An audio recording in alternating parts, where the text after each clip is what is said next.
Bismillahirrahmanirrahim. Assalamualaikum warahmatullahi wabarakatuh. Alhamdulillahirabbil alamin. Alladzi arsala rasulahu bil huda wa dinil haqq liyudhhirahu 'ala ad-dini kullihi wa kafaa billahi shahida. Asyhadu an la ilaha illallah wa asyhadu anna Muhammadan abduhu wa rasuluh. قال الله تعالى في القرآن الكريم: أعوذ بالله من الشيطان الرجيم إن الله يأمر بالعدل والإحسان وإيتاء ذي القربى وينهى عن الفحشاء والمنكر والبغي يعظكم لعلكم تذكرون. Jamaah kaum muslimin dan muslimat sedang sholat Jumat, sholat zuhur yang dirahmati Allah Subhanahu wa taala. Tidak bosan-bosan kita bersyukur kepada Allah. Alhamdulillahirabbil alamin. Allah tidak bosan-bosannya juga dan tidak pernah meninggalkan kita, selalu mencurahkan dan melengkapi semua kebutuhan kita, baik kebutuhan zahir maupun kebutuhan spiritual dan batin kita, sehingga dengan demikian mewajibkan kita untuk bersyukur kepada Allah Subhanahu wa taala. Lebih dari itu, Allah juga telah mudahkan kita untuk melaksanakan ibadah-ibadah, terutama ibadah yang fardu, misalnya melaksanakan sholat zuhur secara berjamaah. Kaum muslimin dan Allah Subhanahu wa taala, kalau kita lihat kalender, hari ini adalah 14 Zulhijjah 1447 Hijriah. Baru saja kita tinggalkan ayam tasyrik, salah satu yaitu hari-hari di mana kita disyariatkan oleh Allah Subhanahu wa taala, di dalamnya disyariatkan untuk menyembelih hewan kurban. Terakhir kemarin itu adalah setelah sholat asar, dan ketika maghrib itu tidak bisa lagi karena berakhirnya hari-hari tasyrik. Sehingga dalam Islam penyembelihan hewan kurban itu dibenarkan dan disyariatkan pada tanggal 10 setelah imam dan khatib turun dari mimbar, kemudian lanjutkan pada tanggal 11, 12, 13, sehingga 4 hari masanya kita untuk melaksanakan penyembelihan hewan kurban. Sekarang itu sudah berada di tanggal 14. Pertanyaannya kaum muslimin kepada Allah Subhanahu wa taala, kira-kira apa yang tersisa dari Idul Adha kita kemarin? Apa yang masih membekas atau dalam bahasa Arab disebut athar dari ibadah kurban yang kita lakukan pada beberapa waktu yang lalu? Maka paling tidak kita ulas pada kesempatan yang sangat terbatas ini. Ada 3 hal penting yang mesti kita teruskan, lestarikan walaupun Idul Adha telah berlalu. Yang pertama kaum muslimin, yang pertama yang harus kita wariskan dari Idul Adha dan ibadah kurban itu adalah kita belajar untuk tulus dalam kehidupan kita ini. Tulus dalam bahasa Islamnya disebut dengan al-ikhlas. Tulus bukan berarti tidak boleh mendapatkan imbalan dari apa yang kita kerjakan. Jadi ikhlas dalam Islam itu bukan berarti kita berbuat sesuatu tanpa imbalan, atau dalam bahasa lain disebut tanpa pamrih.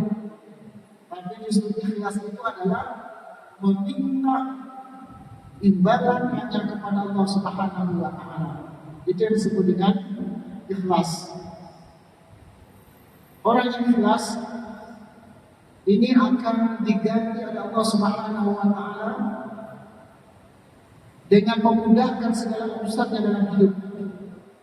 Orang yang tulus ikhlas dalam melakukan amalan yang Allah perintahkan kepadanya, maka Allah akan berikan sesuatu di luar dugaan mereka dalam kehidupan ini. Ini terjadi kepada ketika Ibrahim, Ismail, Hajar untuk ikhlas menegakkan syariat Allah, maka Allah wafadainahu, maka Allah ganti keikhlasan mereka itu dengan sembelihan yang agung. Seharusnya anaknya yang meninggal, yang mati setelah disembelih, tapi ternyata karena mereka ikhlas Allah ganti dengan sesuatu yang tidak terbayangkan awalnya oleh Nabi Ibrahim. Ini adalah pelajaran penting yang mesti kita tanamkan setelah kita melaksanakan ibadah kurban atau ibadah adha ini, yaitu untuk belajar terus menerus memaksa diri kita untuk mendakwahnya, untuk memaksa diri kita untuk meminta ibadah Tuhan kepada Allah Subhanahu wa taala. Manfaat ikhlas itu sederhana sekali. Orang yang paling tenang hidupnya di dunia ini adalah orang yang ikhlas. Sementara orang-orang yang tidak ikhlas, tidak mukhlisina wal-din adalah mereka yang selalu galau karena mereka selalu mengharapkan keridhaan selain daripada Allah Subhanahu wa taala. Dulu pernah kita ingatkan di mimbar sini, barang siapa yang ikhlas, yang tahu kehidupan ini ujung-ujungnya seperti apa, maka mereka akan ikhlas. Andaikan manusia lau alimta sur'ah sayang sangka bihan asumada mautika lan ta'ish alaihi hadin siwallah. Kalaupun seandainya manusia tahu betapa cepatnya manusia akan melupakannya setelah dia mati, maka dia tidak akan berbuat untuk keridhaan siapapun kecuali keridhaan Allah Subhanahu wa taala. Inilah yang paling dalam dalam agama kita, yaitu dengan belajar kepada keikhlasan kepada Allah Subhanahu wa taala. Yang kedua, pelajaran yang tersisa dari pada kurban kemarin yang harus kita lestarikan itu adalah bahwa ketika darah kurban kita hadirkan membasahi bumi Allah Subhanahu wa taala, maka pada waktu itu juga kita bertekad untuk mengalirkan sifat-sifat hewani yang ada dalam diri kita. Kalau kita pikir-pikir, kurban itu paling 2.500.000 atau 3 juta paling tinggi, atau yang mau lebih jumbo dan lebih luks, lebih mewah, itu paling bayarnya cuma 3.500.000. Semua kita mampu, bagi yang punya duit pasti mampu. Tetapi sesungguhnya yang Allah ingin kepada kita setelah keikhlasan itu adalah bahwa Allah ingin setiap orang yang berkurban dan setiap orang yang melewati masa-masa kurban ialah membuang, mengalirkan sifat-sifat hewani seiring dengan mengalirnya darah kurban yang mereka sembelih. Kalau ini tidak kita lakukan, kaum muslimin bahagia, maka ibadah kurban kita terjebak pada formalitas, rutinitas, kebiasaan, tradisi beragama dan seterusnya, dan kita tidak mau itu. Sehingga semakin sering kita berkurban, semakin menipislah rasa hewani dalam diri kita. Apa sifat hewani yang harus kita lawan atau harus kita buat ketika kita melaksanakan ibadah kurban? Sebagaimana yang sering kita dengar dalam ayat Allah, laqad zara'na li jahannama katsiran minal jinni wal ins lahum qulubun la yafqahuna biha. Rupanya hewan itu meskipun organ otaknya ada, tetapi hatinya itu, otaknya itu tidak berfungsi. Kalau kita lihat, kita sebeli hewan kambing, sapi, lembu, kerbau, semuanya ada organ otak. Bahkan kalau lebih dalam lagi, kalau kita buka, semuanya ada organ hati. Tapi apa kata Allah? Lahum qulubun la yafqahuna biha. Tapi organ otak dan hatinya itu tidak berfungsi dan mereka tidak memahami Allah Subhanahu wa taala.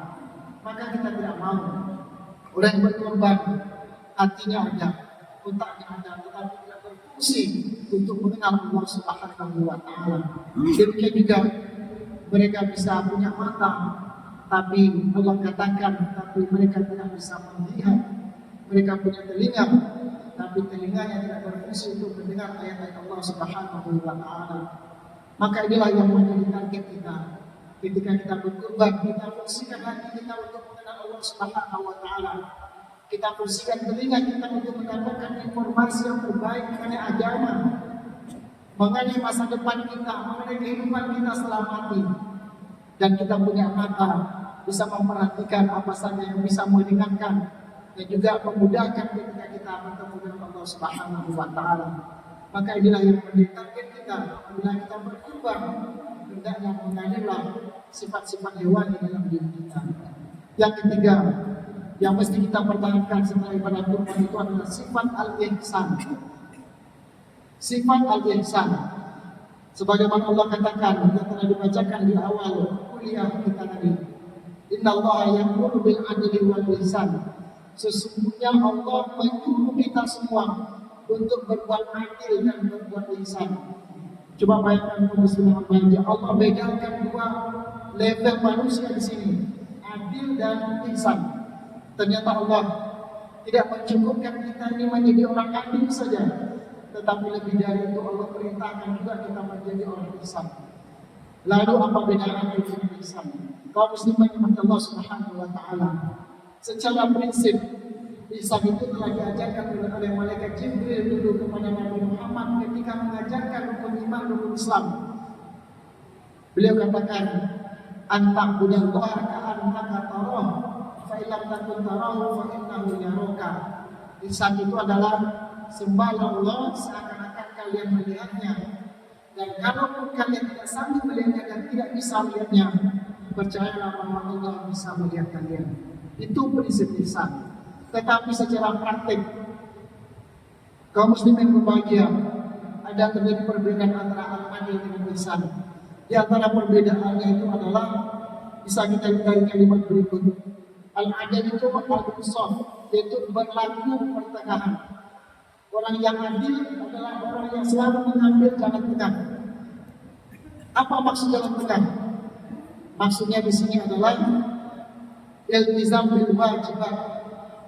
Mereka senantiasa menunaikan semua kewajibannya, wa ada'ul huquq, dan juga menunaikan semua hak-haknya kamilatan, secara sempurna, duna ziyadah au nuqsan, tidak menambah dan tidak mengurangi. Artinya apa?